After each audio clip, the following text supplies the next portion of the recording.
Bonjour Julien Kiel, bienvenue. Bonjour. Vous merci. êtes responsable de la business unit composite du groupe Madère, groupe mondial qui est spécialisé dans les peintures et les résines. Je veux bien que vous nous présentiez ce groupe. Quels produits, quels services vous proposez?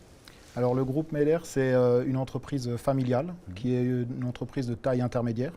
Et on propose différents produits, que ce soit des revêtements, donc ça peut aller de la peinture pour l'automobile, le ferroviaire, les revêtements pour les canalisations, le stockage d'eau, et les composites, sur lesquels on propose les formulations que les clients utilisent, mettent en œuvre pour faire des pièces composites, dans le ferroviaire, le bus, le bateau, tout ce qui est ignifugé en fait, en feu fumé, et qui permet d'avoir le nez d'un TGV par exemple.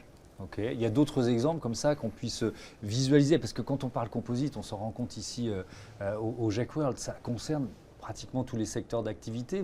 Vous êtes présent dans quel secteur en fait? Alors nous, majoritairement sur le composite, on va être donc le ferroviaire comme je l'ai dit, le bus. Le bus, ça va être des pièces comme la sortie des escaliers, les pièces sur lesquelles vous marchez, qui doivent être feu fumé, au cas où il y a un incendie, que les gens puissent sortir.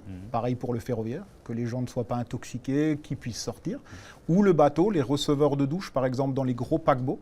C'est des produits qui sont faits par nos clients avec nos formulations. D'accord. Quand on dit feu fumé, ça veut dire qu'il résiste au feu? Il résiste au feu et il dégage très peu de fumée et de la fumée non nocive. 10% du chiffre d'affaires du groupe Meder qui est consacré à la recherche et développement, j'ai vu ça en préparant l'émission. Des recherches qui sont quoi? De plus en plus tournées vers la réduction de l'impact. Ça fait partie évidemment de la stratégie des préoccupations majeures du groupe aujourd'hui? Tout à fait. En fait, ce qu'il y a, c'est qu'on est une petite entreprise, de taille intermédiaire, donc on doit être très innovant.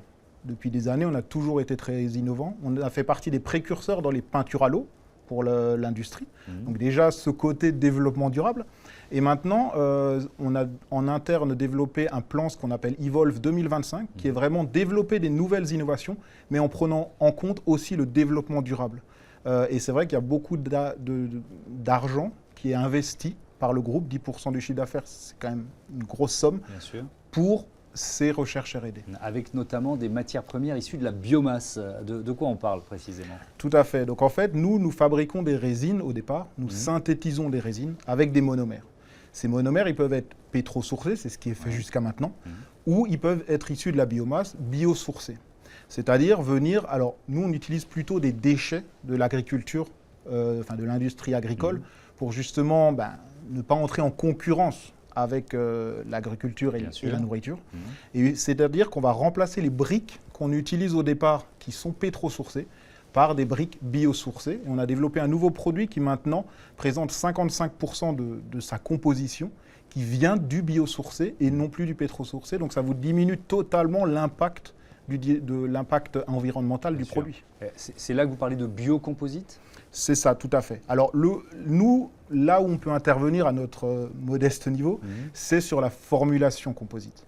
Après, cette formulation va être mise en œuvre et on peut venir ensuite mettre des fibres naturelles, par exemple, qui vont encore améliorer l'impact global. Et donc, on a un composite qu'on va appeler biocomposite parce qu'il est issu de résines issues de matières premières de la biomasse et des fibres naturelles, par exemple. Est-ce que c'est un défi technique particulièrement compliqué à relever? Premier aspect de la question.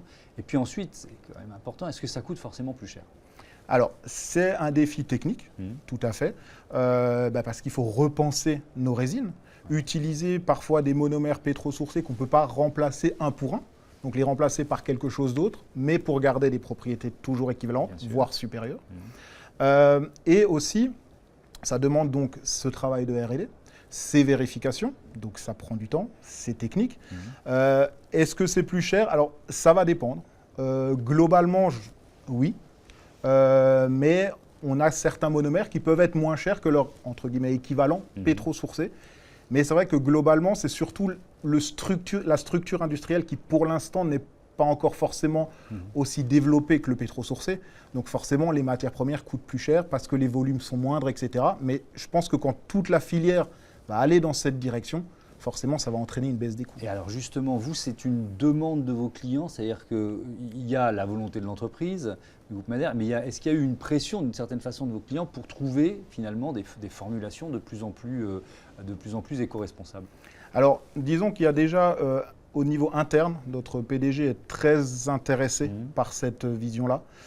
Il a mis en place différentes choses. On est aussi inscrit sur des associations où on va mettre en lumière nos objectifs, ce qu'on veut faire, donc, pour que ce soit visible et transparent. Donc c'est vraiment une volonté interne, très clairement.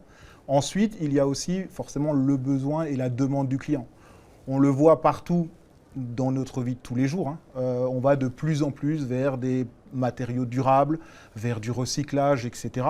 Et le composite, c'est comme partout dans la vie, on a ces demandes-là.